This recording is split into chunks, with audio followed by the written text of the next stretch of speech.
جتنی پورے سال میں آزادی ملتی تو اس کا مطلب کیا ہے عزیز وقار، یہ دن بھی سال میں ایک مرتبہ ہی آتا ہے۔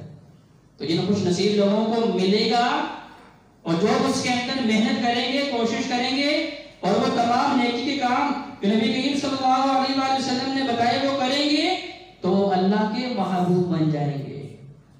جو حقیقی بادشاہ ہے اس کے محبوب بن جائیں گے۔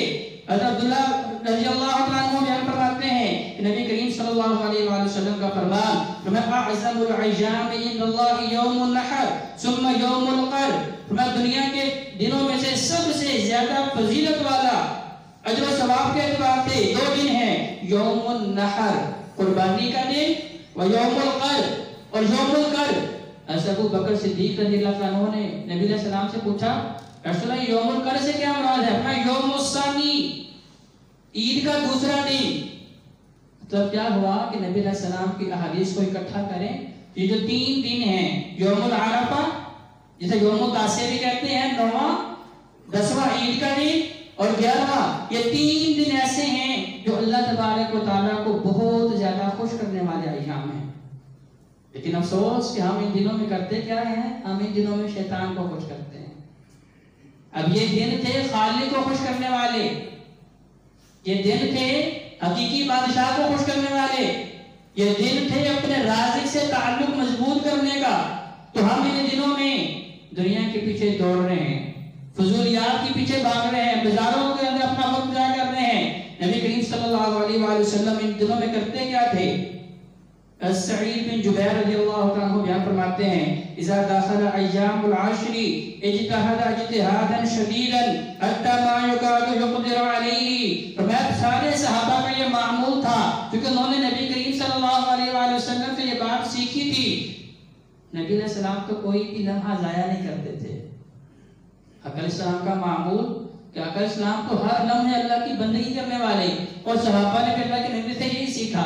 لیکن فرمایا کچھ ایام، کچھ مہینے اور کچھ اوقات ایسے ہیں جن میں حق علیہ السلام اور زیادہ کمر بستہ ہو جاتے، اجتہاد جہاد کثیرہ، اور زیادہ محنت کوشش کے اندر کرتے۔ اور وہ دن کون سے؟ فرمایا عشرہ ذی الحجہ، ذو الحجہ کے پہلے 10 دن۔ اور میں سب سے پہلا کام کیا کرنا ہے؟ فرمایا ان دنوں کے اندر اللہ کی حمد و ثنا بیان کرنا ہے۔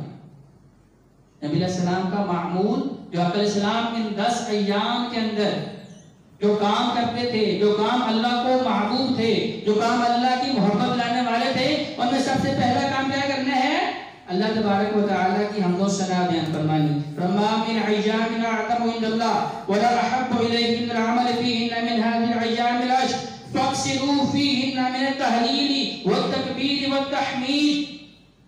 عبداللہ ابن عمر رضی اللہ عنہ بیان فرماتے ہیں کہ نبی کریم صلی اللہ علیہ وسلم نے پہلے تو ان دنوں کی فضیلت بتائی کہ سب سے افضل ترین دن ہے، دوسرے نمبر پہ فرمایا کہ ان دنوں کے اعمال سب سے افضل ترین ہیں، تیسرے نمبر پہ فرمایا میرے صحابہ فَاكْثِرُوا فِيهِنَّ مِنَ التَّهْلِيلِ، ان دنوں میں کثرت کے ساتھ لا الہ الا اللہ پڑھا کرو، والتکبیر اللہ اکبر پڑھا کرو، والتحمید اور الحمدللہ پڑھا کرو۔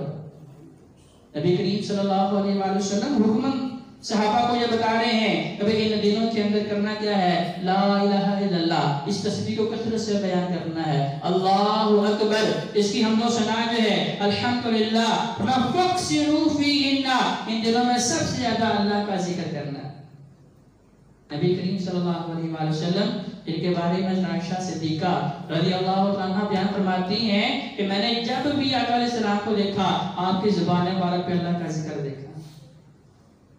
مطلب کوئی وقت ایسا نہیں کہ نبی علیہ السلام وقت کو ضائع کرتے ہیں اور آپ کی زبان پہ اللہ کی حمد و ثنا نہ ہو، لیکن اس کا مطلب کیا کہ ان دنوں کے اندر فَاكْثِرُوا، اس ذکر کو بڑھانا ہے۔ جو لوگ ذکر نہیں کر رہے انہوں نے ذکر کرنا ہے، اور جو اللہ کا ذکر کرتے ہیں انہوں نے اپنے ذکر کو بڑھانا ہے۔ کیوں بڑھانا ہے؟ تاکہ اللہ تبارک و تعالیٰ کی محبت کو حاصل کیا جائے۔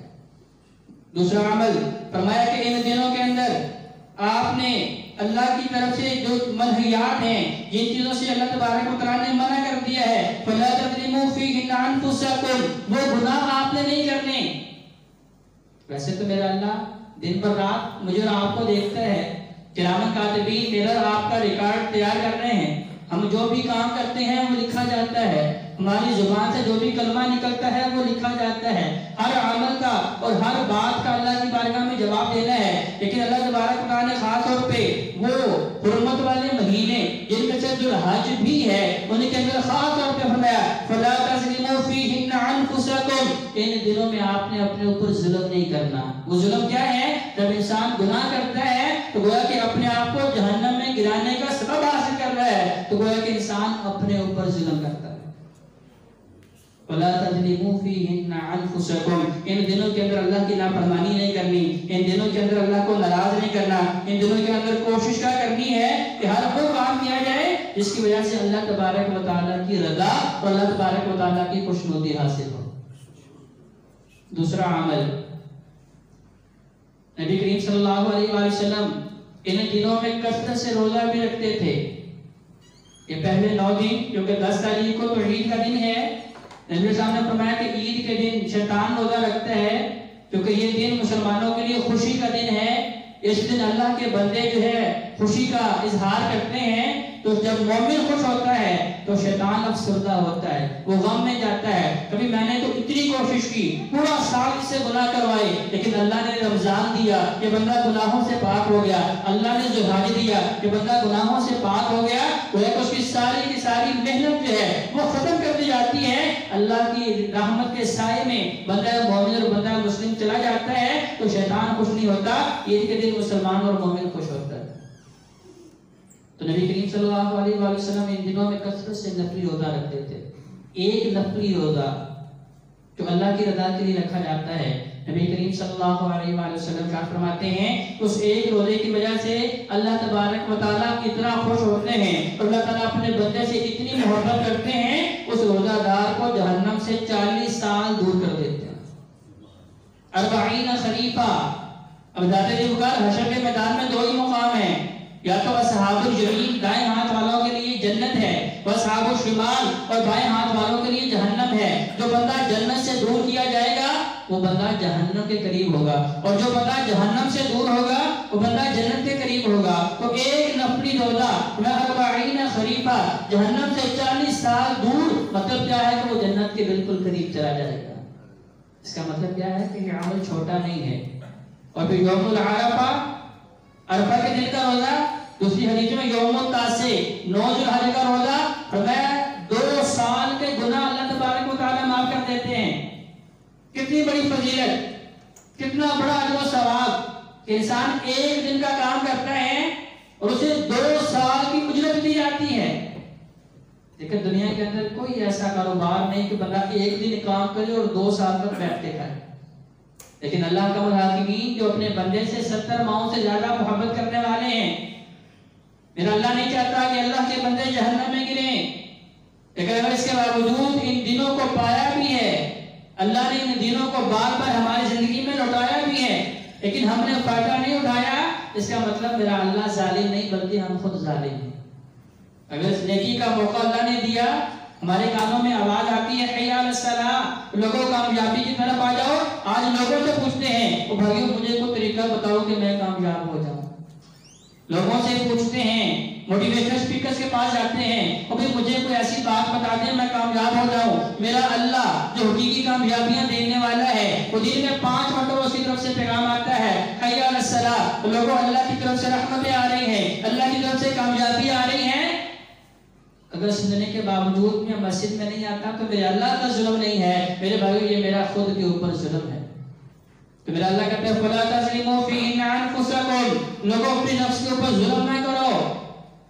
کیا ہے کہ جب اللہ کی طرف سے بلاوا آئے تو اللہ کی طرف لپکنا ہے، اللہ کی طرف دوڑنا ہے۔ تو اللہ کا الحاکمین فرما رہے ہیں کہ جس نے ایک روزہ نفلی میری رضا کے لیے رکھا جہنم سے 40 سال دور کر دوں گا، اور جس نے یوم العرفہ عید سے ایک دن پہلے یوم التاسع 9 ذوالحج کا روزہ رکھا، فرمایا 2 سال کے اللہ گناہ معاف کر دیں گے، 1 سال وہ جو گزر چکا ہے اور 1 سال وہ جو ابھی آنے والا ہے۔ اتنا بڑا جو ثواب، اتنی بڑی فضیلت